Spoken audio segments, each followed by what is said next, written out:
ఇబ్రహీంపట్నంలోని మాజీ మంత్రి జోగి రమేష్ ఇంటికెళ్లారు వైసీపీ నేత సజ్జల రామకృష్ణారెడ్డి. ఆయనతో పాటు కొందరు వైసీపీ నేతలు కూడా వెళ్లారు.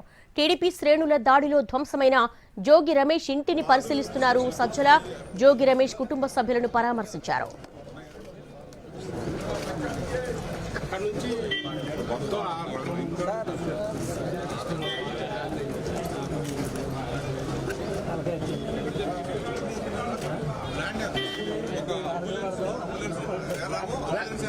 TN Tamil Nadu ambulance block ambulance చేశారు, బీసీ సార్ కార్పొరేట్ రాజు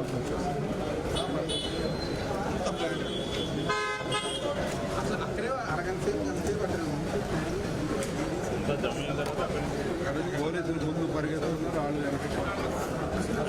friendly back sir, friendly back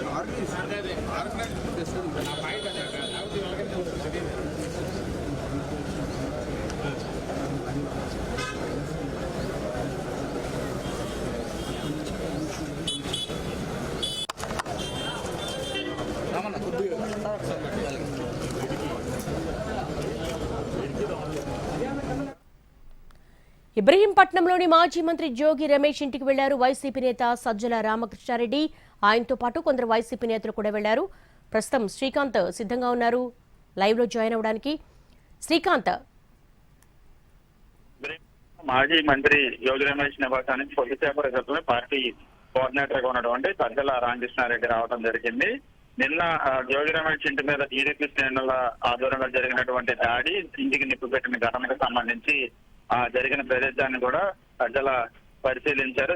దాడి జరిగిన క్రమాన్ని కూడా అటు దేవినేని అవినాష్ తో పాటు జోగి రమేష్ ఇద్దరు కూడా వివరించడం కూడా జరిగింది. అదేవిధంగా అప్పుడు ఎవరైతే దాడి సమయంలో టీడీపీ శ్రేణులు వచ్చిన విధానము, దానికి సంబంధించిన వీడియోలు, పెట్రోల్ బాంబు వేసినటువంటి వీడియోలను కూడా జరిగింది. మొత్తం ఘటనకు సంబంధించి కూడా ఇప్పటి వరకు తన మీద కూడా కేసు నమోదు చేసినట్టుగా కూడా యోగి రమేష్ సజ్జల దృష్టికి కూడా తీసుకెళ్లారు. అదేవిధంగా పార్టీ తరఫున అండగా ఉంటామని, ఎటువంటి అధైర్యపడవద్దని చెప్పి జోగి రమేష్ కుటుంబాన్ని కూడా సజ్జల పరామర్శించారు. ఆయన ధైర్యం చెప్పిన పరిస్థితి కూడా ఉంది. మొత్తం ఘటనకు సంబంధించిన కారణాలు, తానేం మాట్లాడాను అనే అంశాన్ని కూడా జోగి రమేష్ సజ్జలకి వివరించారు. ఎటువంటి అసభ్య పదాలు వాడకపోయినప్పటికీ కేవలం పక్క ప్రణాళికతోనే టీడీపీ శ్రేణులు తన ఇంటి మీద దాడికి పాల్పడి ఇంటికి నిప్పు పెట్టి పెట్రోల్ బాంబు విసిరిన విషయాన్ని సజ్జలకు కూడా అటు జోగి రమేష్ కూడా తెలియజేయడం అయితే జరిగింది. ప్రస్తుతం ఆయన ఇంకా జోగి రమేష్ ఇంట్లోనే ఉన్నారు. వాళ్ళ కుటుంబ సభ్యులతో మాట్లాడి మీడియాతో కూడా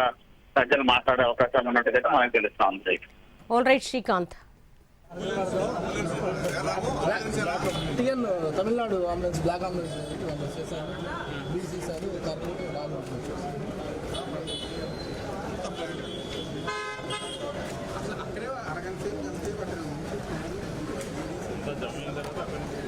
పోలీసులు ముందు పరిగెత్తుతున్నారు వాళ్ళు friendly back sir, friendly back